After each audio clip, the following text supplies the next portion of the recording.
It's the Rule of Nerds. And this is our review of Spider-Man Homecoming. And we just have to do a warning. This is a full spoiler alert. As in, do not watch unless you've seen the movie. And we will assume that you have seen the movie. So spoiler, spoiler, spoiler, spoiler alert. Here we go.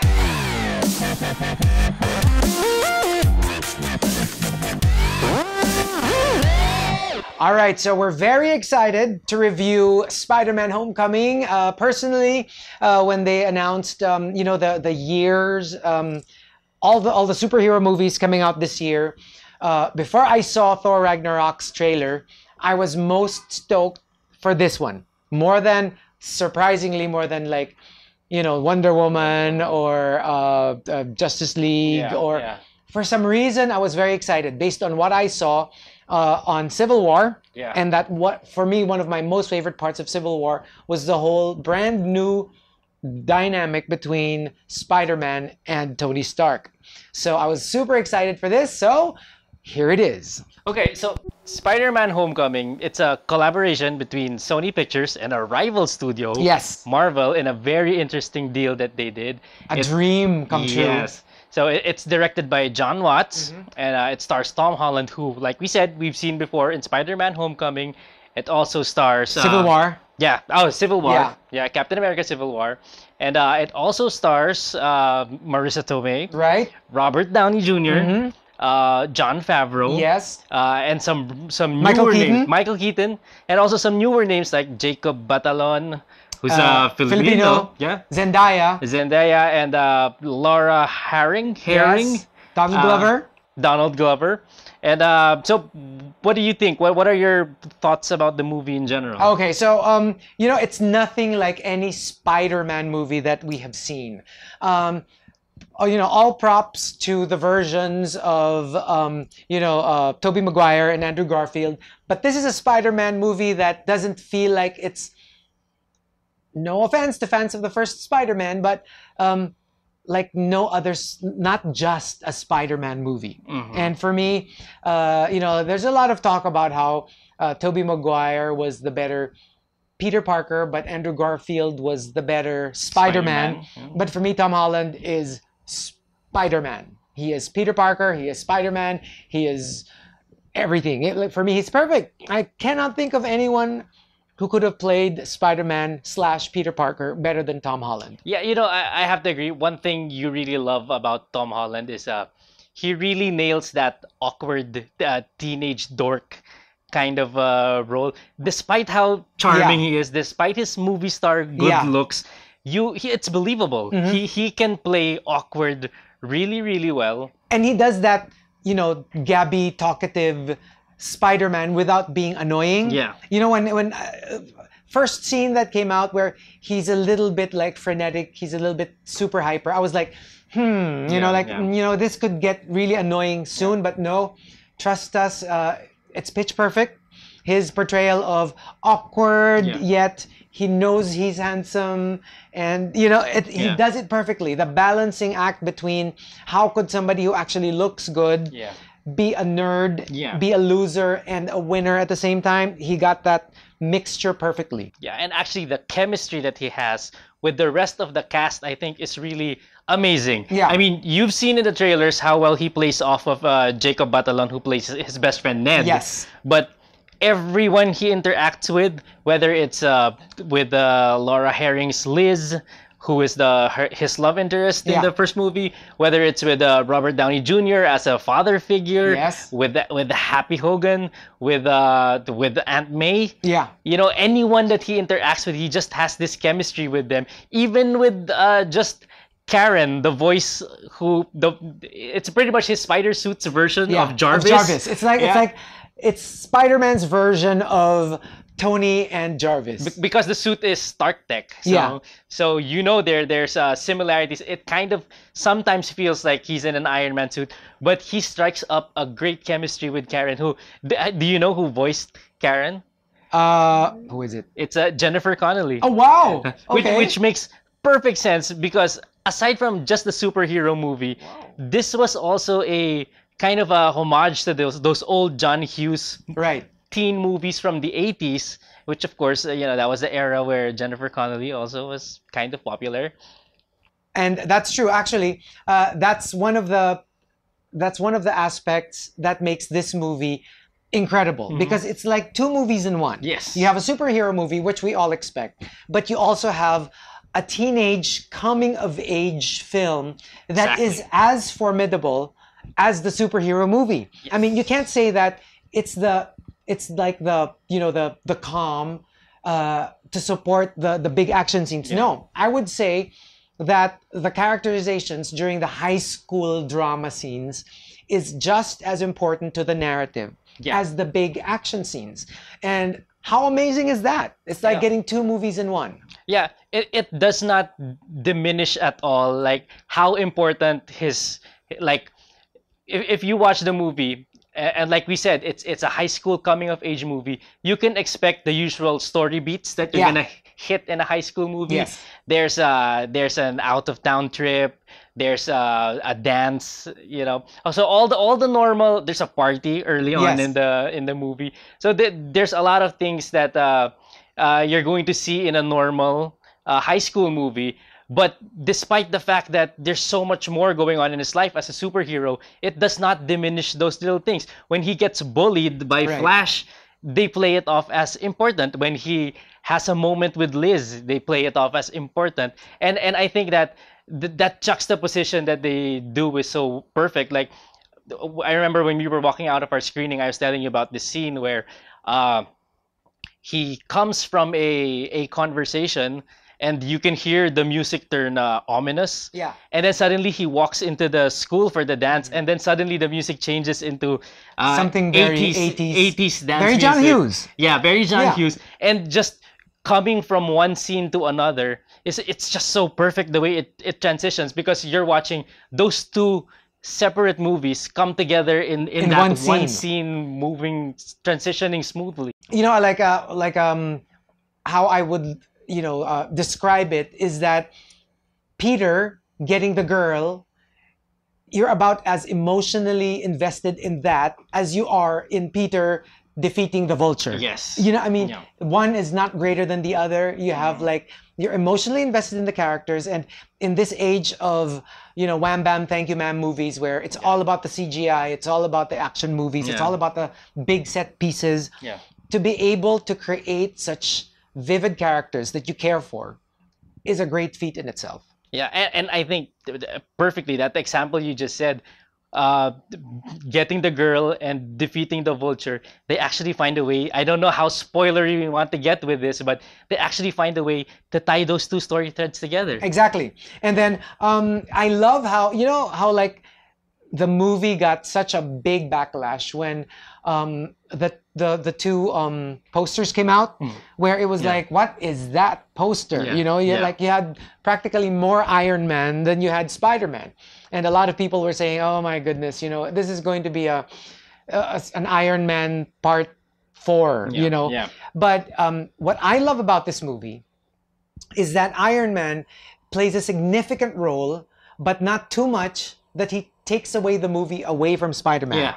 He has just the perfect amount of Iron Man injected into the movie to make it interesting, but you don't you don't take it away. It's Marvel does it perfectly. Yeah. So many movies now are being like a buddy movie. Yeah. How Winter Soldier, you had Captain America and you had Black Widow. Yeah. And then of course later on you'll have Thor and Hulk Thor and in Hulk. Ragnarok. So they like to do these little pair-ups, but perfect. If you're thinking that Tony Stark and Iron Man will run away with the movie, don't worry. It's still a Spider-Man movie first and foremost. Yeah, and I don't think it's even just a factor of screen time. I think that Iron Man was there to serve Spider-Man's story, Yes. and not the other way around. And it's not a gimmick. Yeah. It's not, let's put Spider-Man there, Iron Man there just to, make people watch the movie more. Yeah. He was really part of it, and he makes it special. That whole dynamic between, that bromance going on between Peter and Tony, it's very much there in the movie.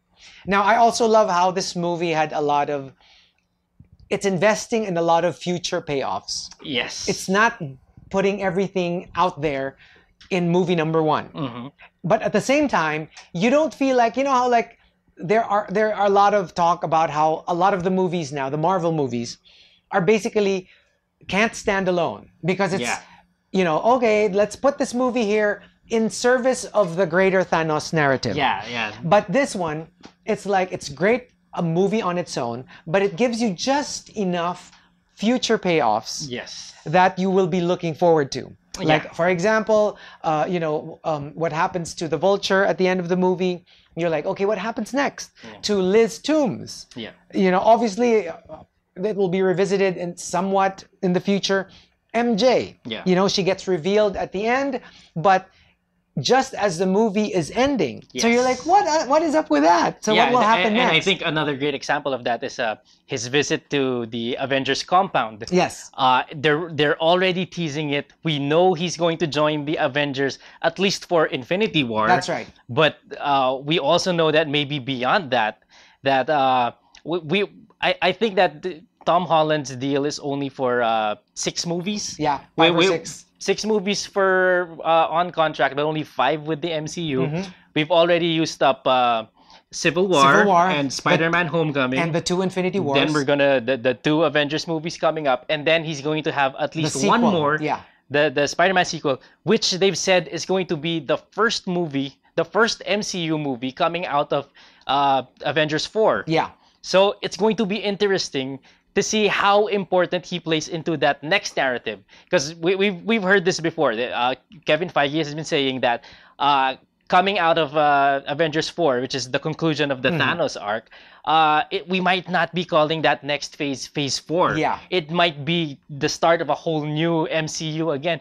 And if Spider-Man is the first movie there, then how important is he going to be in the MCU moving forward? Yes. So it's interesting to see him joining the at least visiting the Avengers compound this early. Yes. To see that pay off again later on, right? And you know what I really like about it, speaking of MJ, since we brought it up, this is probably one of the most talked about part of the movie, the casting of Zendaya as MJ, which will not be revealed until at the very end of the movie, where before she was just called Michelle, and then at the end she's revealed, oh, friends call me MJ. Now what I love about this is, as we all know, Marvel Comics is in the middle of this whole controversy about how diversity is ruining the childhood heroes that, you know, everyone grew up with. Why are you making, you know, Thor a woman? Why are you making, you know, this superhero African American or gay or lesbian or whatever? In this case, Zendaya is super not the redhead Mary Jane that we grew up with. But they did it so well that, at least for me, I really don't mind. In fact, I am excited. I am exhilarated at the idea. I cannot wait to see the sequel. Now that we know that she's Mary Jane, obviously she will play a much bigger role in the sequel. Now I want to see more. And it's not diversity for diversity's sake, at least in my opinion. For me, I love it. I love the change. Usually I don't like changes when it comes to the iconic characters. But in this case, I love how Zendaya did it. I love Tom Holland. I love them together. I love how, you know, you took somebody in the background and then suddenly it turns out she's going to play a very big role in the future. I love that part. Speaking of casting, though, how about Michael Keaton as the Vulture? You know, it's always been said that the weakness of the Marvel Cinematic Universe are their villains. I don't think that's a problem in this one. He is incredible. You know, in as much as you need chemistry between leading man and leading lady or romantic leads, you need just as good a chemistry between superhero and villain, and we get it here. I don't know if it's as iconic as, say, you know, Christian Bale and Heath Ledger. Maybe not, but definitely there is something going on between Tom Holland and Michael Keaton. Both excellent actors, both at the top of their games. You know, Michael Keaton, if ever you have a chance to watch this, congratulations on the second superhero role that you just nailed. Absolutely nailed. I love it. For me, even better than Batman. And it wasn't just his portrayal. The way that character was written, Vulture, he's not the first villain that will come to mind when you're Yeah. thinking of a Spider-Man movie. Vulture, yeah, in the comics, he's an old man. Yeah. He has this goofy green costume, and he basically just has the ability to fly around Yeah. in that costume, right? But I think in this movie, they were able to make him really scary when he intimidates the Tom Holland Spider-Man. It really works. I mean, there's this scene they have in a car where he Yeah. basically threatens Spider-Man. It's so amazing, and Menacing also, is the word. Yeah, menacing, and also the way his motivations were set in the opening scenes Yeah. of the movie. You kind of feel his that his grievances may be legitimate, Yeah. to some extent. To some extent, and To some extent, well, and- he's kind of a sympathetic villain. Yeah, and I really, to be honest, when I first saw footage of Vulture, I was like, oh, there you go again. They're doing it again. Like Falcon. I'm a big fan of the cheesy costumes in the comic books. They're just making them, all mechanical. None of the feathers and the flying stuff. But I swear, after this, I have no question. They made the right decision in casting Michael Keaton, and doing it that way. I completely trust them after this. And I just love how, like we said, if you're waiting for like some Avengers teasers, they did not waste any time in teasing Avengers because we already know coming into the movie that Spider-Man will be in the 2 Infinity War movies. Yeah. So kudos for not milking the cow too much. In fact, watch for the 2 post-credit scenes. If you've seen it, and I'm assuming that you're not watching this before you've seen the movie, you would have seen that the second one was a big wink wink. It's the they're doing a Deadpool, breaking the fourth wall, and like it's like, see, you're waiting for something. see what we did there, wink wink. Yeah. It's because it's like you don't really need to. You know that the next thing that's coming up are the big hitters. Of course, we still have Thor Ragnarok, but Infinity Wars is just around the corner. So no need to tease. Everyone's just waiting for the big guns, and everyone's just excited. But yeah, speaking of those Avengers hints, I like that even when they just drop those references, they stick to continuity. Yes. They have those nods to continuity. You've seen in the trailers where he faces off with criminals wearing Avengers masks, right? So when he sees the Hulk and the Thor, Spider-Man's gonna say something like, "It's nice to finally meet you guys." Because they never met in Civil War. They weren't there in Civil War, and later on, there's also a reference dropped to Vision, which is funny. They say that he's not big on doors, or something, which again is something we've seen in Civil War. So even in those little moments where they just drop throwaway lines, that they are sticking to continuity, something that the MCU has been very good, very consistent at. So Easter eggs. What were the Easter eggs? Yeah, well, if you're a fan of the goofy old spider tech, the gadgets that Spider-Man uses, there are a lot of callbacks to those because this was a suit developed by Tony Stark. Yeah. So there's tech that comes with it. You'll see the spider tracer. Yeah. You'll see the wings, the web wings, his under armpit webbings, and also even if you're a fan of the old spider signal, it's not quite that, but the scene where they were tracking someone via GPS, the GPS device that Peter and Ned uses. Throws off a little bit of something that looks like the spider signal. So if you're a fan of the comics and you like trying to spot those little things, there's a lot to catch here. And of course, there's also Donald Glover. There's been a lot of talk because they've practically confirmed that yes, Miles Morales will be part eventually of the movie Spider-Verse. But then he doesn't play Miles Morales here. But then, based on what they did with MJ, we can't really be sure about how he will play into the whole Miles Morales thing. We know how he's related to Miles. We just don't know how the timeline is going to work. Because there's a scene where they try to do a facial recognition on Donald Glover, and he's identified as Aaron Davis. Yes. Which if you are a fan of the comics and you know who that character is in the Ultimates universe, he is a comic book villain known Yeah. as the Prowler, Yes. who happens to be the uncle of Miles Of Miles Morales. Morales.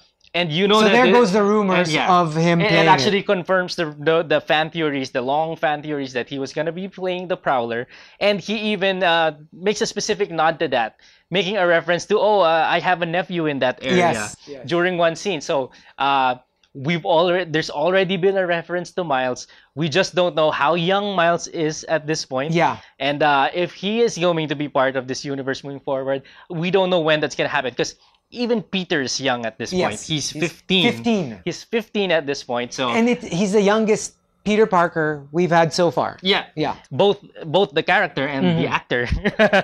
So there you go. So I guess in general, I guess the reason we just had so many things to say is because we're so excited. We are so happy with what we've seen. And, given that this is the one movie that I've been waiting for the most, I am more than satisfied. I loved every minute of it. Yeah, I think just for a final thought, it's such an enjoyable movie. Yeah. It's such a delight.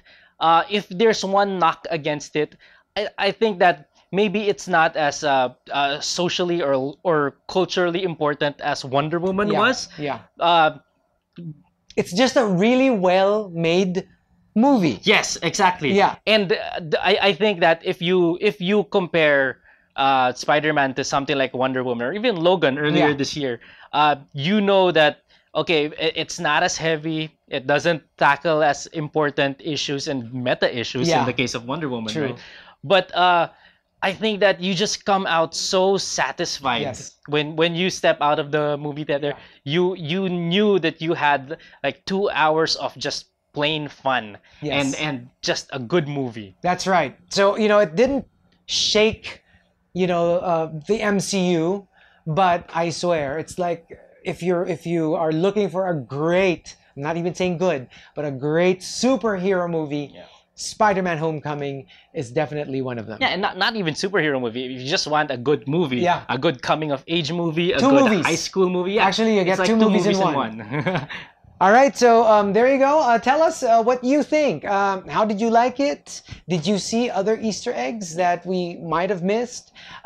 Put it in the comments below. And tell us, is Tom Holland now your favorite Spider-Man? Yeah, Is it Tobey? Is it Andrew? Let us know. Like, who's the best Spider-Man we've seen? and also, how do you rank this in the in the list of MCU movies? Oh yeah, or Yeah. even just the movies of 2017. Anything you want to let us know. We might want to talk about your comments sometime in the future. So comment below. All right, so we'd like to invite everybody to subscribe to our YouTube channel. It's The Rule of Nerds, and also check out our social media accounts. It's The Rule of Nerds over at Instagram, Facebook, and Twitter. And for our individual personal accounts, check me out. It's at Chico Garcia over at Instagram, Facebook, and Twitter. And I'm M_Volante on Twitter and JM_Volante on Instagram. Nerds out! Here we go.